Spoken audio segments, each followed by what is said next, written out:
Minecraft is one of the most popular games in the entire internet. Everyone knows Minecraft. But what if Minecraft's supposed to be a horror game? About a week ago, I came across this channel named Gustav Johansson. It claims to upload videos from 2010 to 2011. He was supposed to upload Minecraft videos to showcase the game. But when I checked the videos, it was a different case. To understand the full context, we must watch the very beginning of this video. The video starts with a player who picked a tested Minecraft. Hello everybody, my name is Eric Anderson. I picked a beta test for this new game called Minecraft. I am making a series of videos to showcase what this game is all about. While he was yapping this game, he walks for a bit and a strange cut happens. Then we see the player walking and collecting some dirt when the strange cut happens again. And after that cut, we see that he's finished cleaning the area and time for building his first house. And while he talks about building garden, we get a glitched of word flower for a split second. This is strange word, but we'll get back into that later. As he trapped one sheep and just like, playing Minecraft like a normal player. Before the video gets a strange cut, we see someone in the fog. He moves with unnatural speed. This isn't something like mob or something. Seems like someone has been watching him while testing this game. He plays like a normal player in the rest of the video, building farms in his house. Getting chased by zombies, he blocks himself, and the video ends. Now getting back at the word, another instances for me, another video glitches the word flower for split second. Combining it and use the YouTube URL takes you into a video that has been unavailable. Ultimately begs the question, what was in that unlisted, or rather uploaded video? The username Taterpatato7204 commented on one of the comments saying this exact same idea as mine. I contact him saying that the video was unavailable, but he's not responding clearly into me, which connects into the Mojang announcement one into one of Gustav videos. Now we have to watch the second video that traumatized me for eternity. The call from the developers of Mojang. Yeah, we've been brainstorming ways to make the game more accessible and user-friendly. We wanted people of all ages, backgrounds, whatever, to be able to play it and have like a fun, immersive experience, Yeah, wow, that's really cool. Well, just don't think of anything too hard. I'm gonna have to code it. Sure. Well, I'll try not to go too hard on you. How is that coding stuff going, by the way? It's good, yeah. We're dabbling with a bunch of new mechanics, like hunger, a sprinting mechanic, all sorts of different things to make the game stand out. Oh, awesome, that's cool. Yeah. Well, hey, now I'm thinking about it, our ideas do kind of go hand in hand. How's that? Well, we're aiming to achieve an experience that isn't the same for every single person. Like, what if somebody wants to take it slow, play the game at their own pace? What are you getting at? Well, like, we want to make a way so that the person doesn't have a sprint option. Or maybe the flowers and the trees in the world are more vibrant and special, unique. So like, what's the word? Huh? Like, what do you call that? I'm blanking on it. Is it, personalization? And then some girl screaming in the background, and the face of one Mojang turns into creepy, and the background is full of words saying, They know. Don't trust them. And I don't trust you. I don't trust you. Now, if we listen carefully to the call, one developer just moved out and they're planning to update the game, like the Minecraft have personalization. But like the word said, don't trust them. They know. They know of what? Did they planning something bad into the game that makes it creepy? What if they're planning to make the game more terrifying and creepy, like some sort of horror game secretly? What if Minecraft's supposed to be a horror game that? Wait a minute, we are just watching the second video, so we shouldn't have speculations. So let's watch the episode 3, continuing the player's beta test in Minecraft. The player walks and plays, talks about his plans or developers. Video cuts, and we see that it's nighttime. Crafts a pickaxe and finding a cave. The video cuts, and we see the player entering the cave. Now take a look when he enters this part of cave. I just spotted the glow lichen that was added in 2021. How on earth does he have this update 11 years ago? But this is not the most creepiest art yet. The coal texture is not an old but in 1.16 or 18 texture. It's like the updates of this game can access into the future updates. Cut happens again, and we see his mining some sort of iron or coal, and the rest of the video mining. And if we take a look on furnace texture, we can see that it's another future update texture that wasn't added in the game yet, but in the future updates. Same as the iron. He find mineshaft. Strange cut happens, and then we see the player walking out of mineshaft, collecting the rails he found. And this part is where it gets interesting.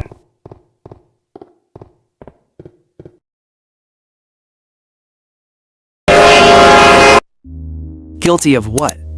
What exactly did the player do? He could have done something that causes these strange occurrences, and that's someone watching onto his world. We have to keep watching. He collects all of his items and saying goodbye to the viewers, and the video ends. Now, looking back at the video we watched, the two only are connected to each other, and the call may seems different, but have important information on it. Now, we have to watch the Mojang announcement, but wait a minute. These two series happens in both December, but the call is from May of 2010, so we are just reviewing the past. The past of how they created Minecraft and the Mojang announcement. Uppmärksamma alla. Nian kommer nu att hålla sitt tal om den tragiska förlusten av...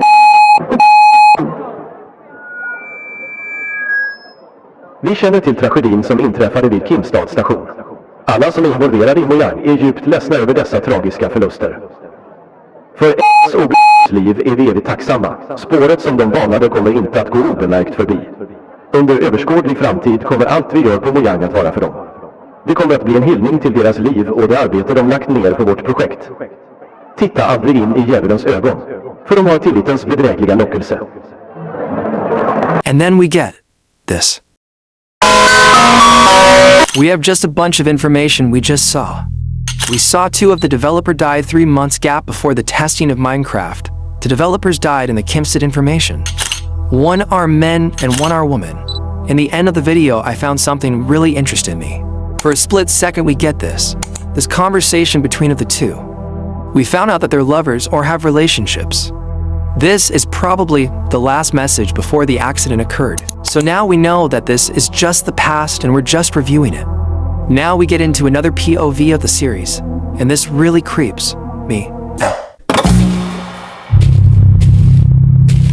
Unfortunately, the video may seem not important except the future updates that we've discussed. So the player minds the whole video, and when he goes back into his house we get this.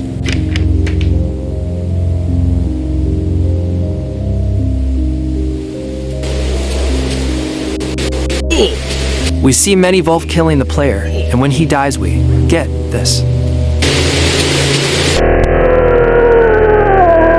Brighten up the image we can see this letters.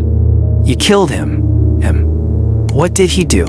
If this is the case, then this can mean one thing. This player is the one in the beta test in 2011, and this is also means that the death of the two developers are not accident, but was on purpose. Now, seems like the story is getting more and more clearer into me.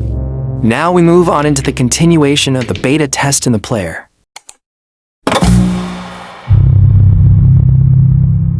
Video starts at him talking about finding structures like the developer said onto him. The video cuts, and we see him finding ruined portal that was supposedly not there. Seems like this version of Minecraft is both from the past and the future at the same time. He builds the portal and goes to the nether. But this is strange. When he enters in the nether we can see that this is empty and flat. Like no one else is there except the player. He explores and gets back into the portal, and he finds a strange villager in the world, explores and finds the village, but check out the houses. This style is added in 1.15, way later than this one. He explores and learning new things from the game. He exits the village, finds a cave, and finds a rails that has been put by someone. Who put it there? He's so confused. He explores it and finds minecart railing. He explores and turns back in the video. Brighten up the image we can see a creepy guy staring at him. Who is this guy? Now, if we gather the series of him testing Minecraft, we can see that this version is both from past and future at the same time. Is this related into the time travel? Plus, the evidence of someone are on his world. His world has been haunted by entity, but did you know whose entity is that? The developer of Mojang who died 3 months before this series came out. We still have 6 videos to watch. So let's start with this. The video showcases the memories we created in Minecraft, and suddenly... Is that much of this game is a nostalgic trip of like-hearted memories? I yearn for your innocence. I will continue to leave my knowledge in the cracks and crevices.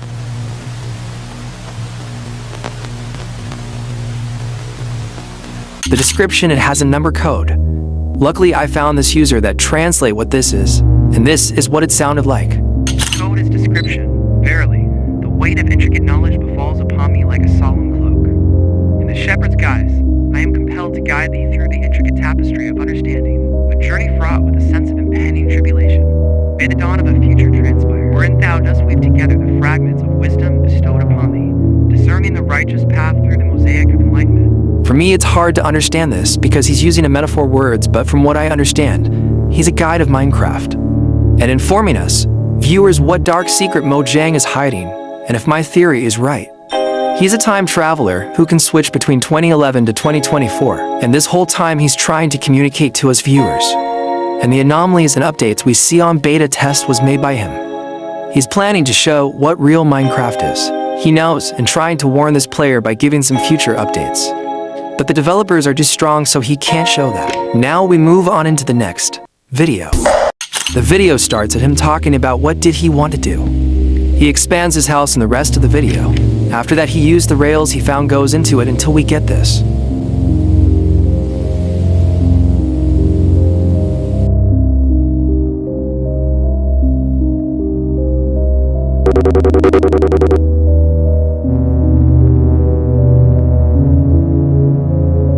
Looks like someone is haunting him and wants to kill him. He goes into the train back and forth until we get another weird sign.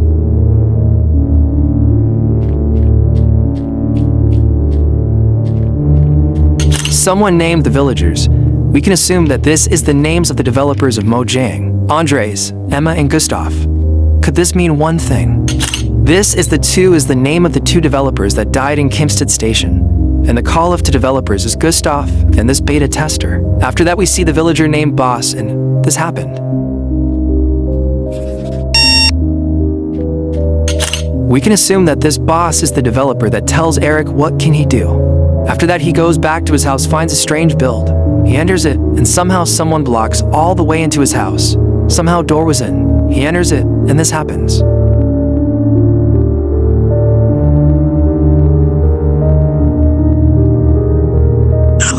I am here. You are not alone. But before we continue, make sure to subscribe if you're enjoying this. ARG helps me a lot, I promise.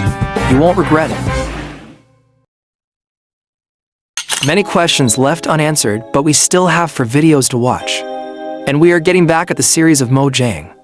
Mojang team, thank you for joining us today. I'm here to present the findings from our audit for the month of September 2010. The report continues, and in the end we get introduced into a new character. Before we wrap up here, we did want to highlight one extra thing. There was a purchase that caught our eye that we just want to make sure was intentional and or necessary, so can you please explain what this purchase from? Who is Lee Persevere JB? The report said that his purchase caught their attention.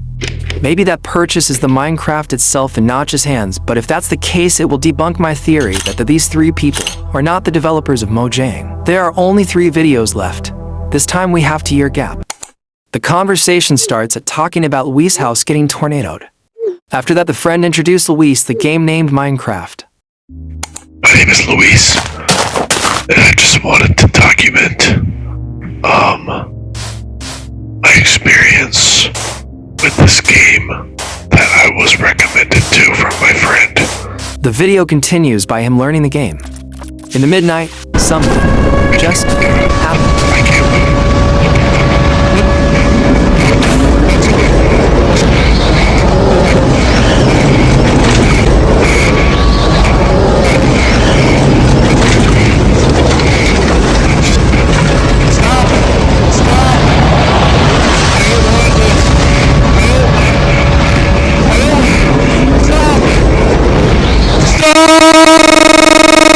Where do I even start? We see that Luis has been successfully caught into the game. We can assume that Minecraft is a virus that can take people's soul and added it into the game. The entity was so intelligent that he knows the player house just by playing it in several minutes. Now we go back into the unknown guy. He's causing fear into the players. This could debunk my theory that he is a good guy. But is this really the case? Why there are inconsistencies? Why is he informing us viewers to be aware of? Why is he informing such through such a symbolic signs or anything? Because he knows Mojang. He knows everything that happened. That's why he's changing it and try to communicate it to us. And everything that happened are on his fingers. He can't stand it anymore. He pretends to scare players, but in reality, You can't watch players taking their lives just for a game to update. We still have videos to watch. The video starts at him saying that this is going to be the last beta test. His task is to find the map. He goes into the village, finds it. But strange thing happens. Gustav and all other employees are gathering up. But we'll get back into that later. After he finds the map, he sees Emma on the train. This is symbolic. I'll tell you my theory after this video. The train goes on and Eric follows her, and we came into Lieber House. Emma is gone. He checks the map and we finally get the last evidence to back up my theory. Listen.